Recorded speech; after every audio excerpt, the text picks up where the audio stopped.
Good morning, everybody. Another beautiful day unfolding across the area. The only difference between this day and the last three of them over the weekend, we've got a little bit more cloud cover out there. And you can see it in the live webcam shot here or tower cam shot in Grand Rapids. Kind of a milky white tone to the sun or the sky today. We've got some high thin cirrus clouds kind of streaming on in, but still a great day. No precipitation falling from any of that, and even if it did, it would just evaporate before it hit the ground. But you can see all this gray shading. That is the cirrus cloud cover up around 25,000 feet. Farther off to the north and to the south and west, we've got some rain showers, very light showers and sprinkles. Those aren't going to be a factor for us today or tonight, but by the time we get into about another 36 hours from now, we may start to see some of those rain showers trickle on in here. I think they'll be very light. They may, in fact, be hit and miss in some areas. We'll have a much better chance of more significant rain coming in later in the week. I think by the time we get into Thursday afternoon, evening, Thursday night, more substantial rain there.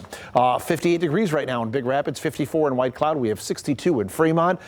Some of our other current temperatures, generally mid to upper 50s to around the 60-degree mark. Granville is 61 at this hour. We're 60 in Battle Creek. And on the south side of Kalamazoo, 60 degrees there. Fulton is 60 degrees. And we're as warm as 62 all the way down in Three Rivers. Most of us are going to top out between 65 and 70 degrees. That might not seem like a big deal, but this early in the season, in fact, it is.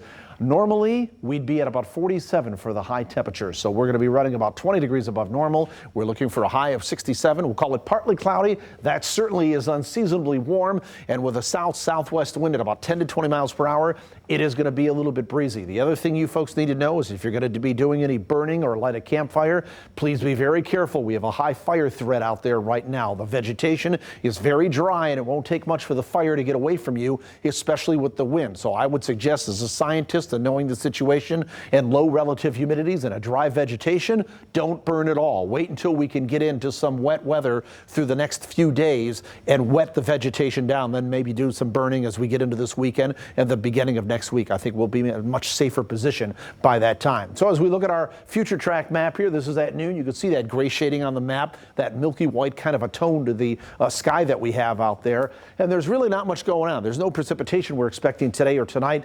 This stationary front will eventually trail off to a warm front and kind of sag into the area. And along with that and the arrival of a low pressure system, you can see some green on the map. This is tomorrow at the dinner hour. It looks like we're still dry, but we'll start to see some scattered showers work on through the area. And we are out ahead of this storm system. So we stay in the warm sector. So our temperatures, despite the clouds and the chance of some showers later on into tomorrow evening, we're still going to see our daytime temperatures tomorrow well into the 60s. And then you can see that front heads off into Canada. We'll see at least the chance of those rain showers with a better chance as we go through the week. So here's how it plays out. As we go through Tuesday evening, Tuesday and into early Wednesday, this is the first wave of precipitation from our GFS forecast model, showing about a quarter of an inch of rain possible into Wednesday morning. I've stopped this at Wednesday around the dinner hour. Watch the next wave of precipitation come in on Thursday and Friday. This is tallying total precipitation, liquid precipitation through the week. We're talking triple-digit numbers, probably about an inch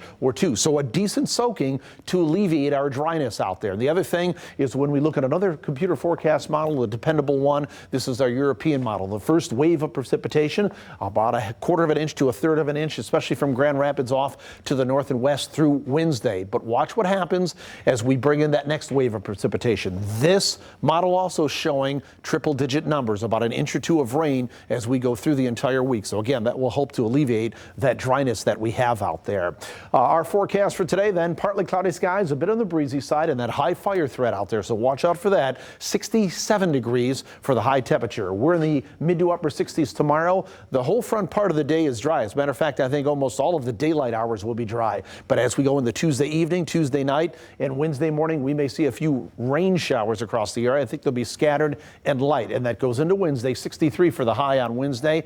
Thursday, especially during the afternoon, the evening, the nighttime hours, likely some steadier to moderate rain coming in here. 59 degrees on Thursday. Behind that system, it's a little bit cooler, 48 degrees there. And then we hang on for this upcoming weekend into the upper 40s to low 50s, which again is still above our normal or average high of 47 degrees for this time of the year. Savannah?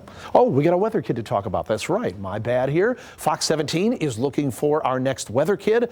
Every month, we pick a kid to do a weather experiment with Candace Monticelli. All you need to do is head to fox17online.com/contest to enter your child for a chance to win. It's just that easy. Good luck with that. Now, Savannah? Certainly a fun